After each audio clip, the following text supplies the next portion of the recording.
see if we can help you with that. And I'd like to introduce also the governor, Stephen Lewis, who's been terrific and working with us very hard. Thank you very much, Stephen. It's fantastic. We appreciate it very much. How is it going? Well, it's going to a point where we're trying to keep beyond the curve as well.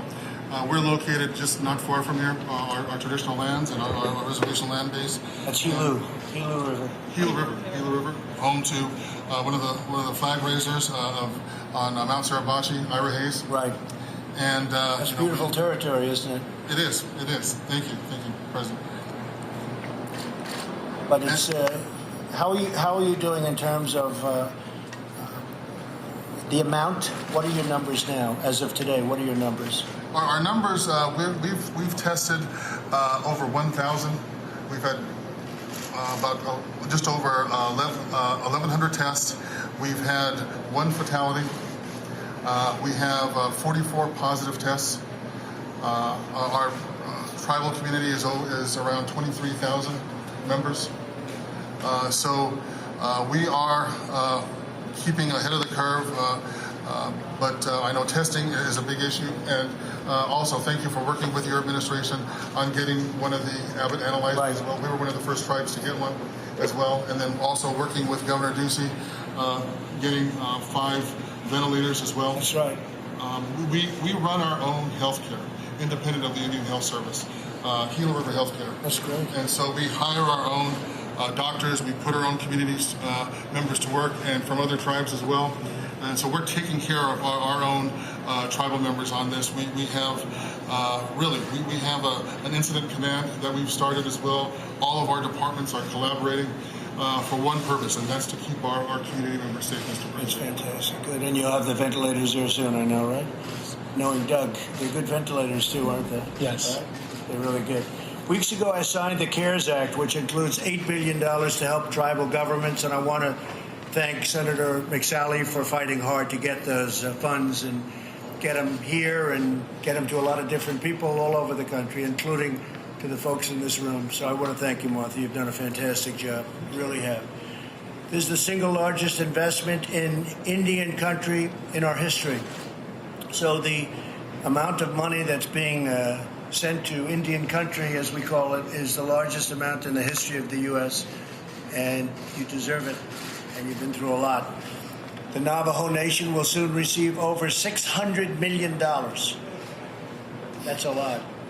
Should I renegotiate that? Can we renegotiate? Only if we go up.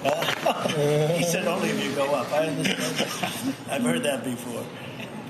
The Lihu River will receive, and I think you probably know all about this, but we're giving you some information, $40 million. And you're going to use that very well. I know that because I know you. You're going to be given $40 million in initial funds to help protect their citizens from the scourge, from the plague, from what we're all fighting in this country. Should have never happened, should have been contained from where it came.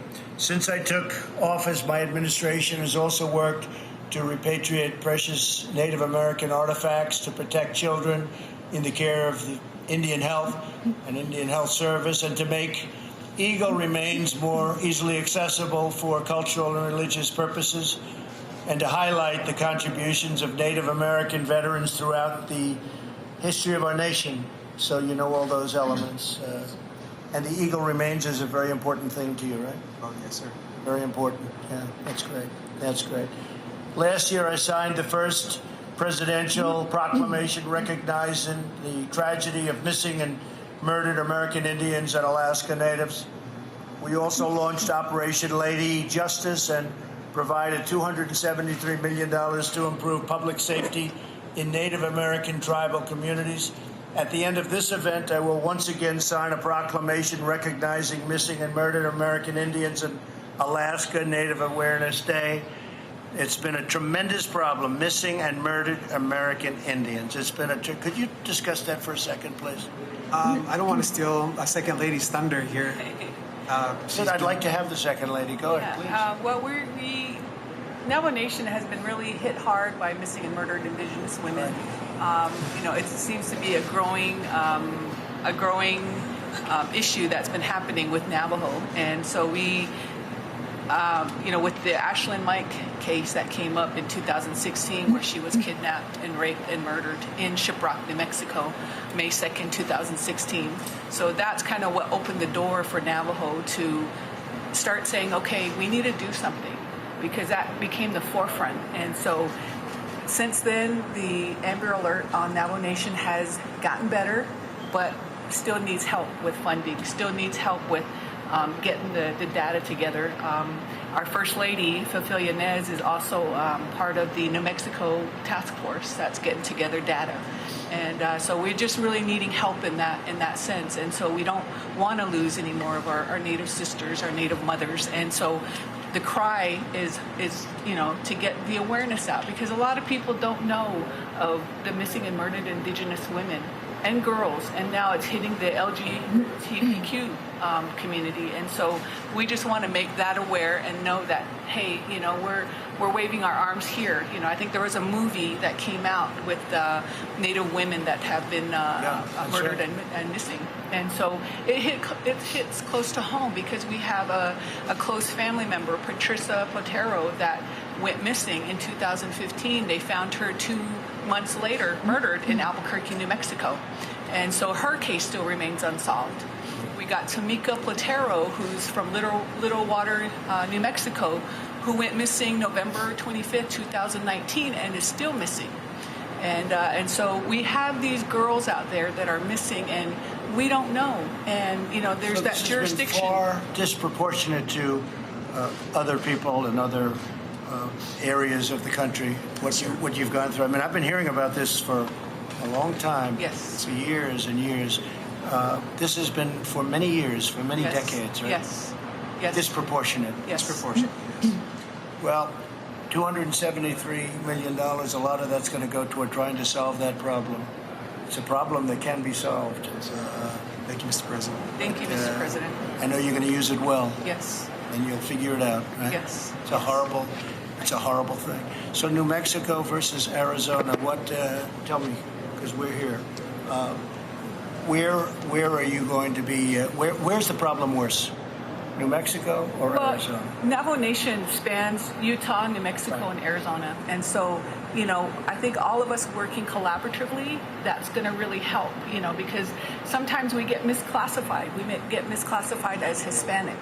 And so I think there was a Hopi girl that had been murdered here in Phoenix, and they classified her as Hispanic. And so a lot of times, the people don't know. So I think with the more talks out there, that people will, start to. Is there a understand. certain area, though, or you have the 4 states? Is there a certain area where the problem is exacerbated or worse, or is it?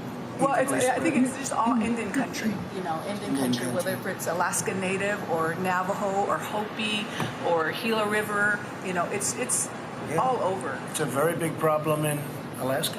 Yeah, Mr. President, if I could add to that, just recently in Farmington, New Mexico, there was an Anglo woman who was abducted, and I'm most certain she came across the Navajo Nation and was found murdered in near Flagstaff, Arizona. And so I think it just speaks largely to the lack of public safety officers in such a vast land, the size of West Virginia. It is a vast land. So not only Navajo and others, but it's just an area that I guess because there's not as many public safety that you get those Well, I'm kinds going to be signing something in a couple of moments, and I hope it helps a lot, not just a little bit, a lot. Yes. And I think you'll do a fantastic job. I know you're going to be watching it personally. Yes. And between the 3 of you and everyone else that I know so well, I think you're going to do a great job. And so go get them. Thank you, Mr. Go do President. the job. I'd like to maybe finish off with the governor. Great governor. You're doing a phenomenal job. What do you have to say, Doug? Well, my mic thankfully is working. First, I want to say thank you, Mr. President. We're thrilled that you're back in Arizona, especially to talk these specific tribal issues. I want to say to Second Lady Leiser, to Vice President Leiser, to Governor Lewis, this focus that we've had on our tribal nations, first and foremost, around the coronavirus, with a special shout out to Senator McSally, who advocated for these ventilators that were so needed on Navajo Nation. Please extend my best to President Nez, and I'm so grateful, Mr. President, that you took a personal interest in getting these ventilators to Navajo Nation. And I'm proud, Mr. Secretary, in Arizona, our legislature, both Democrat and Republican, last year signed HB 2570. And Second Lady Leiser, I want to give a personal thank you to you. This was the bill to address missing and murdered Indigenous people. And what we hope to do in Arizona is to reduce and eliminate this scourge that we have on our native nations. And in Arizona, we have 22 tribal nations, and 75% of the Navajo people reside in the state of Arizona. So that was a positive thing that we could get done last year. And Governor Lewis, I want to say to you, another positive thing in addition to the HB 2570 that we passed, it was also unanimous, was the drought contingency plan to address Arizona's water future. You were a real leader on that, and for that I'm grateful. Thank you for being here to celebrate these accomplishments, Mr. And you know, one of the other accomplishments we have. You're is, watching live in roundtable Arizona coverage and from one of 12 the states News where of the